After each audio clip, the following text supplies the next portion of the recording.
ଧ୍ୟାନ ପ୍ରାର୍ଥନା ଅଗଷ୍ଟ 31, 1914। ଏହି ଭୀଷଣ ବିଶୃଙ୍ଖଳା ଏବଂ ପ୍ରଳୟଙ୍କର ଧ୍ୱଂସ ମଧ୍ୟରେ ଲକ୍ଷ୍ୟ କଲେ ଦେଖାଯାଏ ଏକ ବିପୁଳ ପ୍ରୟାସ। ଏହା ଏକ ଆବଶ୍ୟକ ପ୍ରୟାସ ଯାହା ପୃଥିବୀକୁ ନୂତନ ବୀଜ ରୋପଣ ନିମନ୍ତେ ପ୍ରସ୍ତୁତ କରିବ।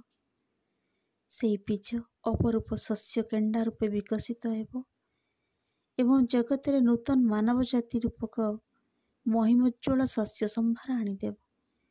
ଏହି ଭବିଷ୍ୟ ଦୃଷ୍ଟି ପରିଷ୍କାର ଓ ନିର୍ଦ୍ଦିଷ୍ଟ। ତୋର ଦିବ୍ୟ ବିଧାନର ଧାରା ଏପରି ସ୍ପଷ୍ଟ ଭାବେ ଅଙ୍କିତ ଯେ ସକଳ କର୍ମୀଙ୍କ ହୃଦୟରେ ପୁନର୍ବାର ଶାନ୍ତି ଫେରିଆସି ପ୍ରଧାନ ଆସନରେ ପ୍ରତିଷ୍ଠିତ ହୋଇଛି।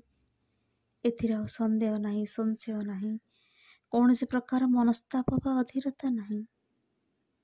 ଦେବକର୍ମ ଚିରଦିନ ସରଳ ପଥରେ ସକଳ ବାଧା ବିପତ୍ତି, ଆପାତ ବିରୋଧ ଏବଂ କୁଟିଳ ପଥର ସକଳ ବିଭ୍ରାନ୍ତି ମଧ୍ୟ ଦେଇ ସଂସିତ ହୋଇ ଚାଲିଛି।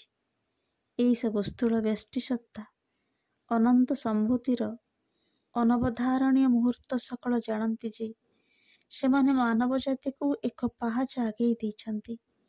ଅନିର୍ବାର୍ଯ୍ୟ ପରିଣାମ ସମ୍ବନ୍ଧରେ ଚିନ୍ତା ନ କରି ଏବଂ ଆପାତତଃ ଫଳ ସାମୟିକ ଭାବେ ଯାହା ହେଉନା କାହିଁକି ସେ ବିଷୟରେ ଚିନ୍ତା ନ କରି, ହେ ଶାଶ୍ୱତ ଅଧୀଶ୍ୱର, ସେମାନେ ତୋ ସଙ୍ଗେ ଯୁକ୍ତ ହୋଇଛନ୍ତି।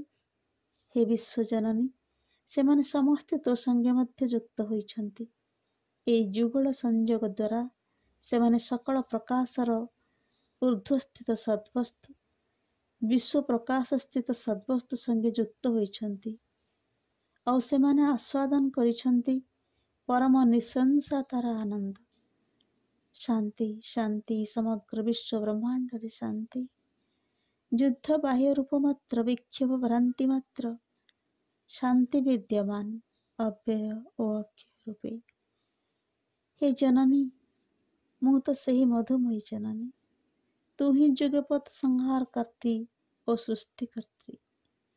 ସମସ୍ତ ବିଶ୍ୱ ବ୍ରହ୍ମାଣ୍ଡ ତାର ବହୁରୂପ ଜୀବନ ଲୀଳା ସହ ତୋ ହୃଦୟ ମଧ୍ୟରେ ରହିଛି ଏବଂ ତୁ ମଧ୍ୟ ତାହାର ବିଶାଳତା ସହ ତାହାର କ୍ଷୁଦ୍ରାଦପି କ୍ଷୁଦ୍ର କଣା ମଧ୍ୟରେ ରହିଛୁ।